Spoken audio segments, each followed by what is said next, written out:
Hello, hello. Welcome to my sewing room. I'm Stephanie and I'm excited to share a pattern review with you.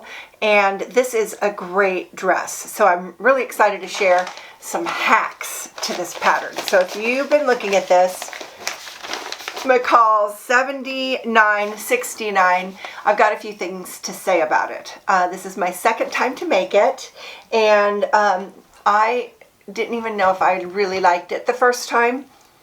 So what I did is I just made it, I put it in my closet, and I've pulled to wear it many times. It looks super cute all by itself. It looks great with a jacket. I think this could go year round. It would look cute with sandals or boots. So I'm in love with it, so this is my second time to make it.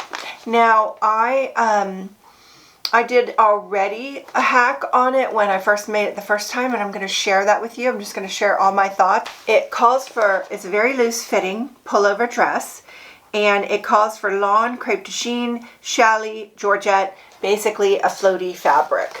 What I love is this fabric. I actually made it a second time to see if I actually even like the dress, or did I just love this fabric.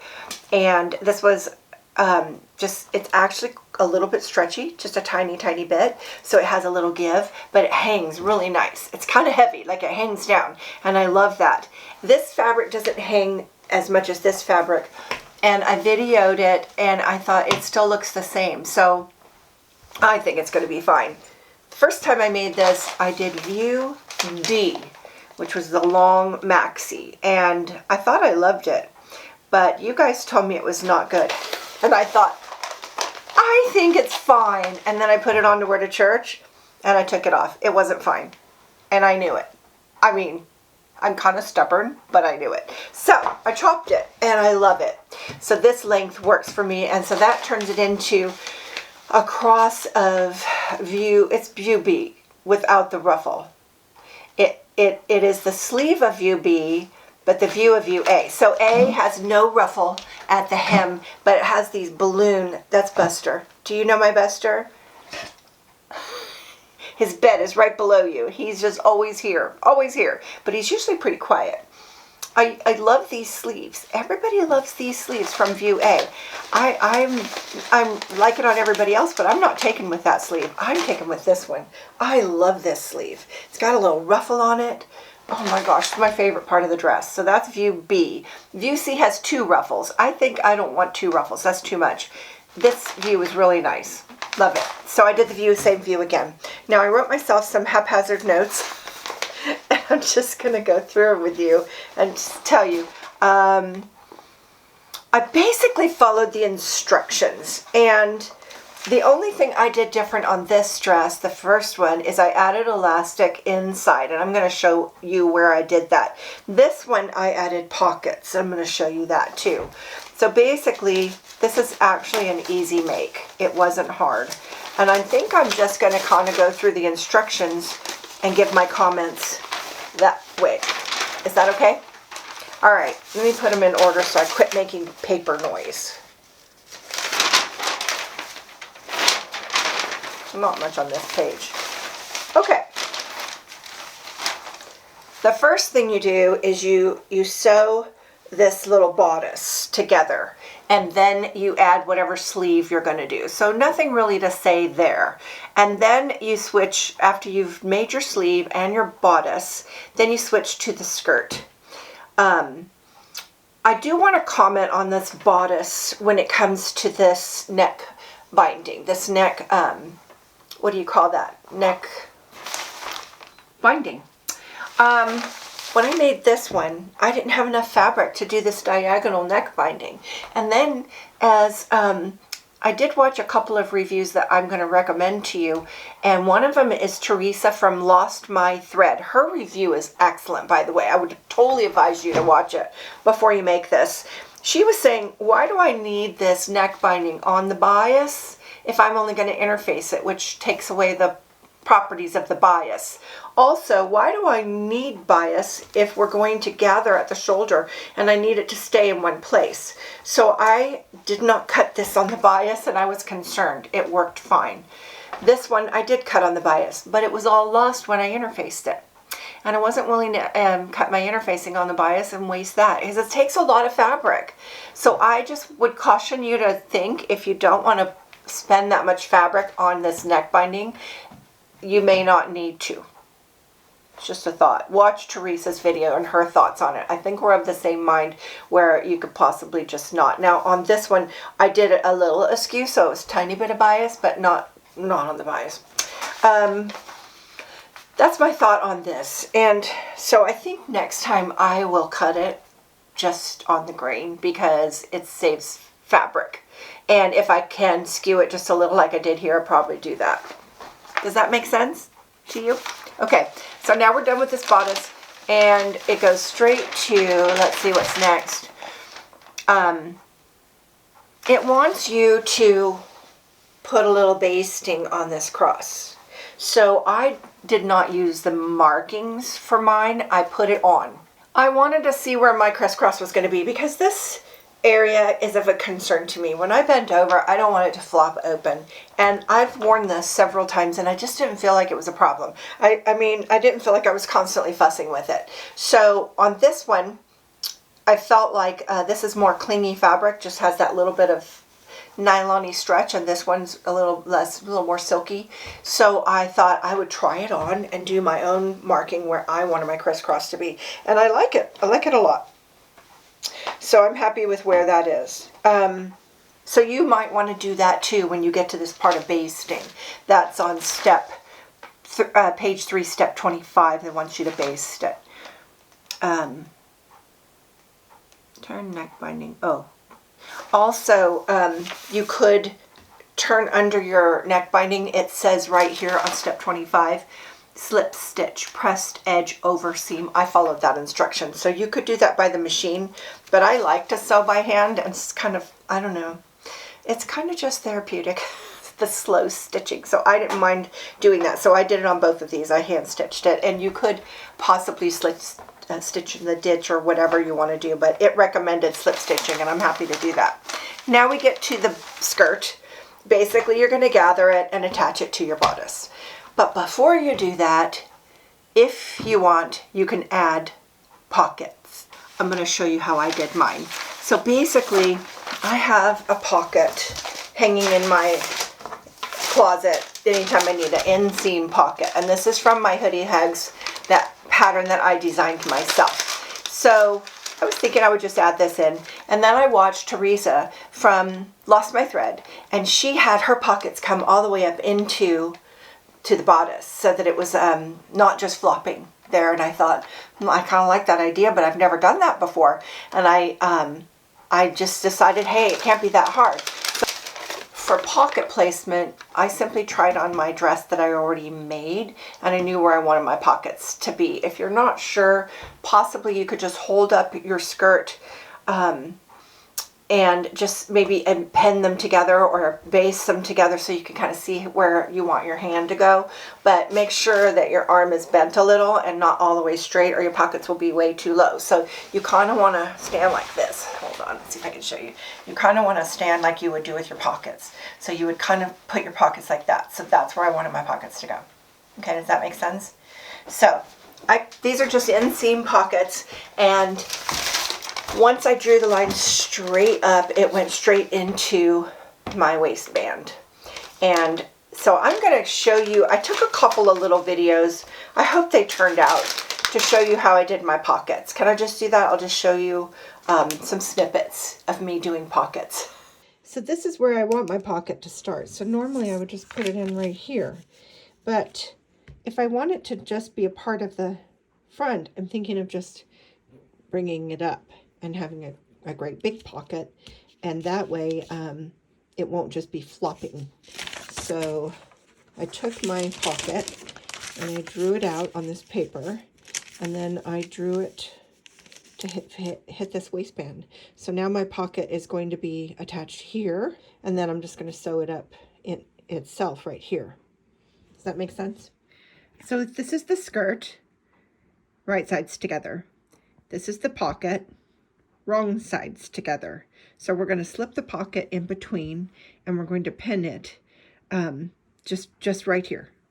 So we're going to put it inside, and we're going to pin it right here. Okay, so now here we have the side seam of the skirt, and the pockets are right sides together, pinned. So I'm going to sew this right here on both pockets. Okay, so now it's sewn from here to here, and I'm just going to take this, and it's not exact, but I'm going to snip right there. And now I'm going to take it to the serger, and I'm going to serge this area. Okay, so, oops, I don't want to drop this. So you want to press your pocket seam toward the pocket. So I did that, and now I have pinned the pocket right sides together, skirt right sides together.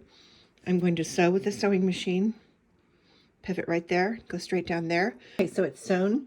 Now I'm going to serge, kind of just going to come here and kind of go like a curve.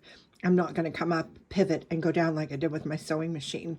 It's just easier to kind of come up and give it a curve. So I serged it here. We kind of came around here, came down, and then I put a little stitch of straight stitch on my sewing machine right to about here, about 1 inch. That'll just make it nice. Now I'm going to press it, but I need to decide where the front is. This could go either way. So I'm going to fold it, and I'm going to baste it to the front, and that will become the front, because the front and back on these pieces are the same. So once it's decided which one is the front, then I'm going to iron my pocket to make it flat towards the front.